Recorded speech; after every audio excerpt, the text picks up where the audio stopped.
Okay, well, good Monday morning, Jet fans. Unfortunately, it is not a victory Monday morning. It is 9:16 a.m. It is December 2nd. We are in our first week of December, first week of Advent if you celebrate Christmas. Thanksgiving weekend coming off of games on Thursday, of course, and then Sunday, ending tonight with the Vikings and the Seahawks. Vikings will be at Seattle. They are 8-3. The Seahawks are 9-2.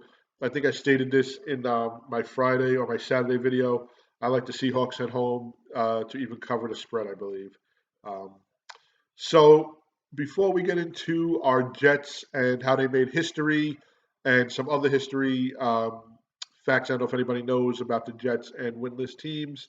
Um, let's jump into our NFL scores and previews. Um, in a game that could be a wild card, make or break. Titans are at Indianapolis. Titans win 31-17. They go to 7-5. Colts fall to 6-6. I believe there was two blocked field goals in this game. One was actually brought back for a touchdown. Um, I'm not sure if there was, both of them were brought back or an extra point was brought back, but there were two block kicks. Packers are at MetLife, and even the Giants can't catch a break with this. It's inclement weather as a storm is actually brewing within the tri-state area today.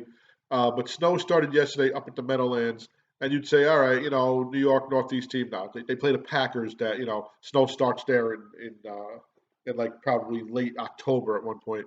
But the Packers came in. Aaron Rodgers just picked apart the Giant defense for four touchdowns. They win 31-13. Daniel Jones had three interceptions. They said he was a little gimpy um, during the game, but they Giants fall to 2-10 as the Packers are 9-3 and really chugging towards the postseason. Steelers and Browns. This was a revenge game, a matchup of 10 days ago after the brawl. As I stated on Saturday, the only difference here was the quarterback who was hitting the head with the helmet has been benched. Miles Garrett, who hit the quarterback with the helmet, has been suspended. You had your third string quarterback in Pittsburgh starting against the Browns. The Browns need this game to keep any type of wild card hope alive. They fall 20-13. Um, they are now 5-7. The Steelers are 7-5. Mayfield banged his thumb against a defender's helmet just before the half. I believe he did finish the game. But the Steelers are 7-5. The adjustments they made during halftime, even the players went out of their way to state that in their post games.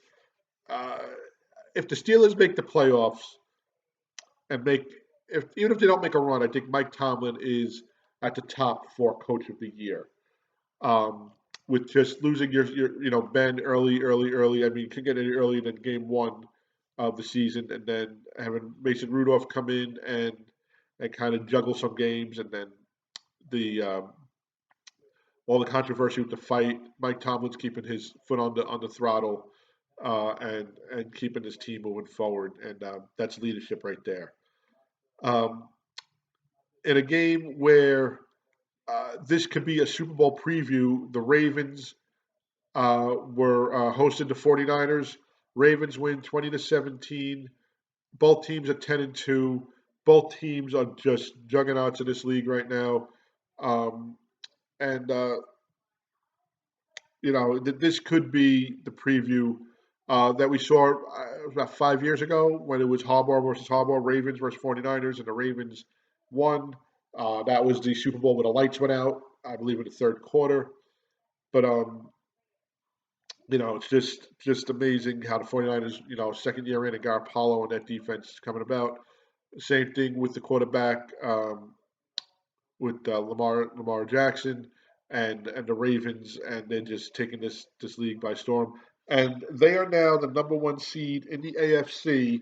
As Sunday night, the Pats went to Houston, and you can see it was a frustrating Tom Brady early on in this game. The Pats lose 28-22. Deshaun Watson had three touchdown pass completions and a touchdown reception on a flip reverse or a flea flicker. Texans go to 8-4. Pats are 10-2, but the Ravens have the the tiebreaker since they already beat the Patriots. The Texans are in the thick of the playoff race. Um, and the Pats now have a one-game lead over the 9-3 Bills. The Bills, of course, won on Thanksgiving. I covered that on Saturday. They beat the Cowboys. So could you imagine? You go back, to Week 1, and the Jets blow a 17 or 16-point lead to the Bills. You say, we should have beat this team. This team was not that good. The Bills can take the AFC East. They face the Patriots again. They are playing high volume ball, and this team can do a lot of damage. They get a home game in January in the playoffs. I mean, just think about what the implications could be if they're facing a Houston team in Buffalo in the playoffs with snow. Um, it's just crazy. But props to Buffalo. Um, I really didn't think this team was going to be that good. Um, they beat Dallas. Dallas is in first place since the Eagles lost yesterday to the Dolphins, 37-31. Fitzmagic doing it again. The Dolphins go to 3-9. Eagles fall to 5-7. Still in second place. Funny thing is, if the Eagles went out, they win the division. So 9-7 can win you the division in the NFC East. Um, so let's talk about our Jets, Jets. A lot of fans started to believe in the system, three-game winning streak. So you beat Dallas back in October, and you say, they beat Dallas. What's the big deal? They beat Dallas. Dallas is not that good. They only won 6 games right now. They beat the Giants. The Giants, they haven't won since September. And here is a little bit of a tidbit for you. The last time the Giants won, the Mets won. Both teams won in September. That was the last time both of these teams, obviously the Mets season ended at the end of September. The Giants, the last game they won was September as well. They both won on a Sunday. Um, so, um, so the Jets then go and they beat Washington. You say, Washington's not a good team, but then Washington went out and has won the last two after the Jets beat them. And then the Jets come back home to MetLife and they beat the Raiders. Now the Raiders yesterday got destroyed. They lost 40-9 to Kansas City in Kansas City. They fall to 6-6. Kansas City goes to 8-4. The Raiders were 6-4 2 weeks ago. They were looking to make that playoff run. They were in the wild card slot. They get destroyed by the Jets last week, 34-3. And then yesterday they lose. I think it was 44-9 or 40-9. So were the Raiders that good? Were they pretenders? Were they contenders? It was funny. Yesterday somebody put up.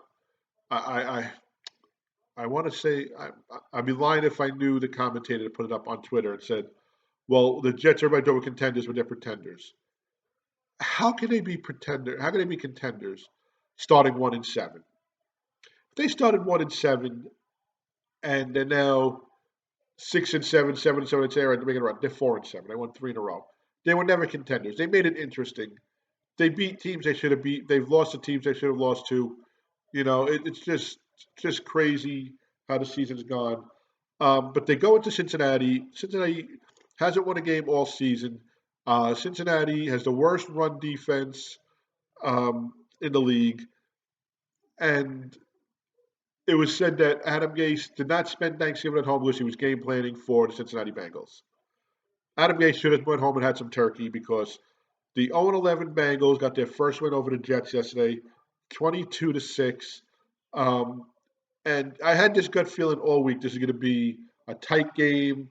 I never want to say they can lose, but it's going to go down to maybe a final drive. The weather. I wasn't sure what the weather was going to be like. It actually was a nice day. It was a nicer day in Cincinnati than it was in MetLife. But on that first drive, first play of the game, Le'Veon drops a pass over the middle, and then Donald slightly underthrew Robbie Anderson in the end zone, and Robbie couldn't hold on to the ball. And from that point on, it was downhill. Um, the Jets running game never really got going. It wound up with 62 total yards on the ground. 32 were for Bell. Bell went 10 of 32 for 32 yards. I'm sorry. Yeah, 10 catches. 10 rushes for 32 yards. He averaged 3.2 yards a carry. So 30 yards on the other carries from Montgomery, Powell, and I forgot who else. Um, Donald was 28 of 48, 239 yards in the air, no touchdowns, no INTs. Had about 4 or 5 drop passes. Had a few passes that he had to throw short because he was under pressure. He was under pressure all day. He was sacked 4 times. He was hobbled a little bit where a lineman stepped on his ankle. He was hit. And it's funny, they even said this during the game. There was some plays during the game where he was scrambling like he has in the past 3 weeks, throwing sidearm, throwing it to his left, and making these incredible plays. Yesterday, those plays, the ball dropped. Nobody picked up the ball. Nobody caught the ball. So everything that worked the last 3 weeks did not work yesterday. Why Adam Gase went away from the running game is beyond me. Bell had a beautiful run for 20 something yards. I think it was 23 yards. Called back on a hold, and it's a hold you never see the defender kind of. I'm sorry, the offensive lineman kind of fell, grabbed the defender's leg as he was making his turnaround. Um, they bring that back. Special teams was atrocious as fair catches and no returns. We did hit 2 field goals, but field position was horrible. We did not get to the red zone at all yesterday. Um, Andy Dalton, who got his first start back in a few weeks, was 22 of 37 for 243, a touchdown, no INTs. He was sacked once. Um, I actually think he lost the ball on a sack, but he got regained possession.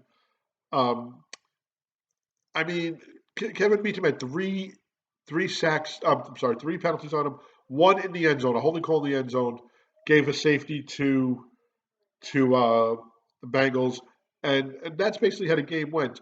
Um, I kept saying, "Where's Jamal Adams? Where's Jamal Adams?" It wasn't stated until after the game.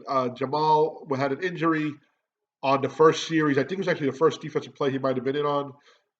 He has a walking booth on. He was very emotional, teary-eyed in the press conference or post-game interview. Um, doesn't know how much time he's going to lose. Walking boot.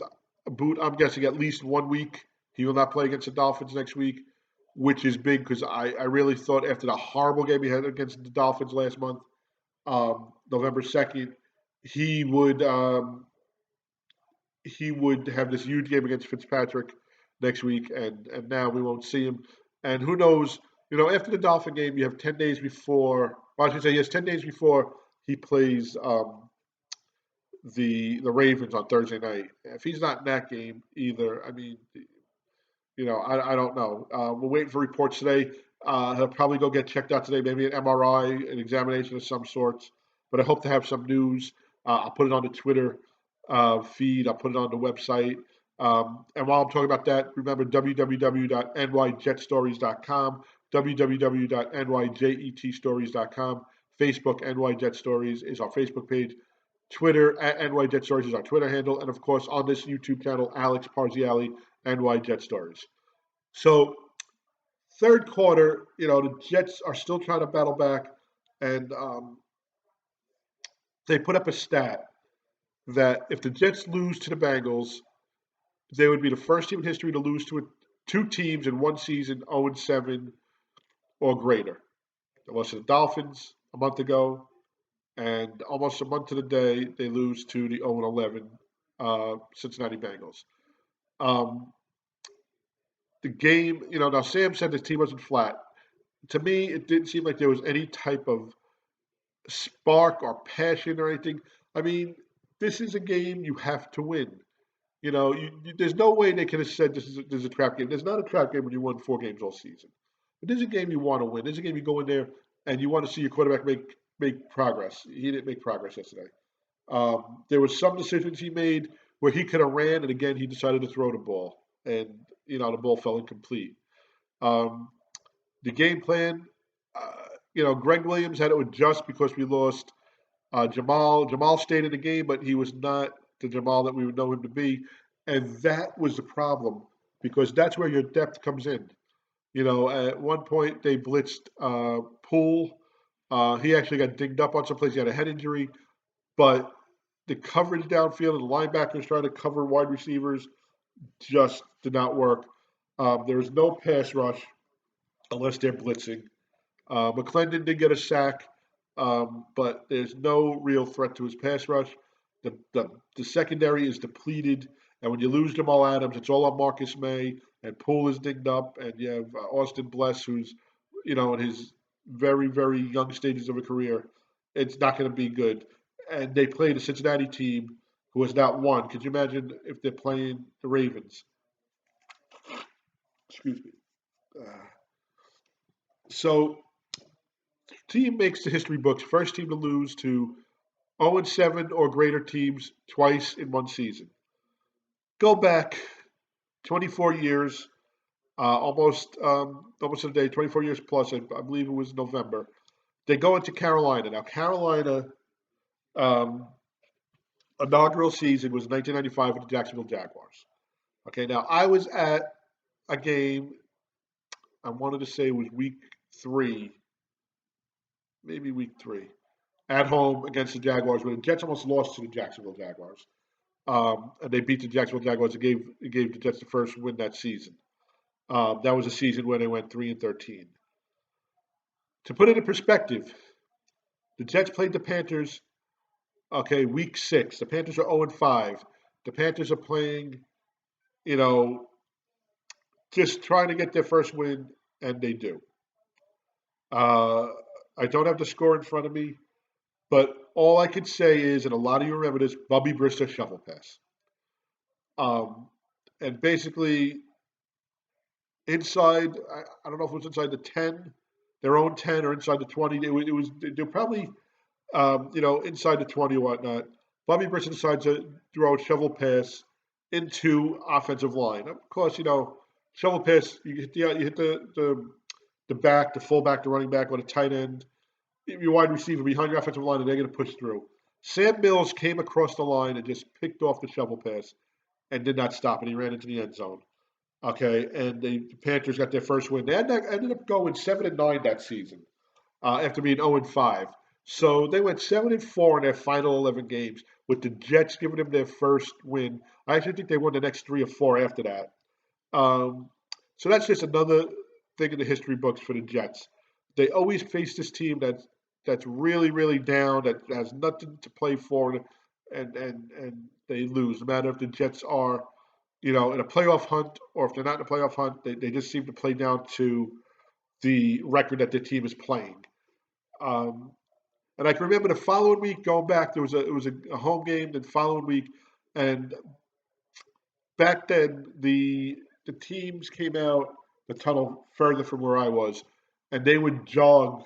It was different back then. The whole team would come out. Usually, your long snapper and kickers came out early, field goal kickers, and punters, and then your linemen and everybody would come out, and they do one lap around the field, and then go back to on it was on our side of the 50, where they would warm up, and as they came out of the tunnel, whoever was watching warm ups booed the team at warm ups, and that just showed how down this franchise was at that point after going, you know, just horrendous, first couple of games, and now you lose to the Panthers. That is the feeling I thought most people would have this year. But those 3 wins a couple of weeks back really gave you false hope. You said, you knew it was going to be a shot in hell to make the playoffs or make a playoff run. But you thought maybe if Sam and Adam Gase were on the same page, Le'Veon, yes, it should have been the day that Le'Veon got his 100 yards and a touchdown. I've been saying that all week. But Le'Veon even displayed some disgust yesterday, stating that, no matter what, we weren't running the ball today. There is a history of Adam Gase being very stubborn in his game plan. You gotta adjust. You have to adjust. You need to make changes. It's act, counteract, react, change, adjust. Something. But it was just a game where you just you know people say, oh, this is the worst Jet loss in their history. Believe me, it's not. Unfortunately, it's not. You know, you want to say, is it worse than 33 to nothing to the Patriots? It's a different type. First of all, it goes into the loss column one time, but the Patriots picked us apart, and what made it worse, and I said this yesterday in a text to my buddies and my cousin. What made it worse was the mic'd up Sam Donald. I'm seeing ghosts. Just made it worse. Um, it was. He made the whole nation was watching that game. No, I'm so confused by this Patriot defense. I don't know what's going on. Um, so that made it worse. You could say losing to the Dolphins. You could say blowing the 16-point. Every loss hurts. This was just, you chalk this up to. Um, this is their eighth loss. This will be another season where they're not going to have a winning season, and I believe that's four in a row now. Um, and Adam Gase will be the first coach um, since Bill Parcells came in, so not to have a winning record. So we went from 3-13, 1-15 with Rich Kotite. Parcells came in. He went 9-7 in his first year. Um, Al Groh came in. He went 9-7 in his first year. We missed the playoffs on the last game. Um, Mangini came in. We went 9-7 in his first year. We made the playoffs. Rex came in. We went nine. I'm sorry. Herm came in. We went 9-7 and made the playoffs in his first year, or maybe even 10-6. I forgot. Um, Rex came in, went 9-7, went to the AFC Championship game in his first year. Um, Bowles came in. I'm not sure if he went 9-7 or 10-6 and missed the playoffs in his first year when we lost to Buffalo and to Rex. So Adam Gase will be the first coach since 1997 to not have at least 9 wins in his first season. Does that change Christopher Johnson's outlook? I don't know. I personally think also if the Giants were not making headlines because of how bad they have been, um, I think Christopher Johnson's under more scrutiny and under more pressure. He already gave his vote of confidence that Adam Gase will finish the year, and I think that's the way it's supposed to be, and that he'd be here in 2020. I think if there's a head coach out there that has the experience and the knowledge to take this team on, you can't guarantee that Adam Gase comes back. But will you be paying three coaches or two coaches? I don't know when they stop paying Todd Bowles. So that's Monday, our first Monday of December. Of course, tonight, Week 13 ends. Seattle Seahawks host the Vikings. I hope to have a report on Jamal Adams' leg pretty soon. I'll tweet that out. And congrats to the Bengals. Hey, listen, you beat us. No sour grapes here. But this team needs a lot of work. Those three games that we won in a row was nice. It was nice to be attending the two home games that they won. It's Dolphin week. Fitzpatrick, wants to come back here and light us up. He just won yesterday. Um, the team is at another low. Haven't been this low since we lost to the Dolphins the last time, and just got to see what we're going to do. So have a great day. Stay safe in this weather. I know further north and west is going to get a lot of snow. We're supposed to get some mixed precip and snow during the afternoon. Have a great week. I'll be back on Wednesday. I'm going to try to do something different on Wednesday. Maybe speak about some history of the team and some game day things that I do and that I've seen. But check us out. Leave a comment. Tell us what your tailgating skills and your your outlook on this team for the rest of the year, and what made you become a Jet fan. And maybe I'll talk about that. Maybe I'll talk about that first game I went to.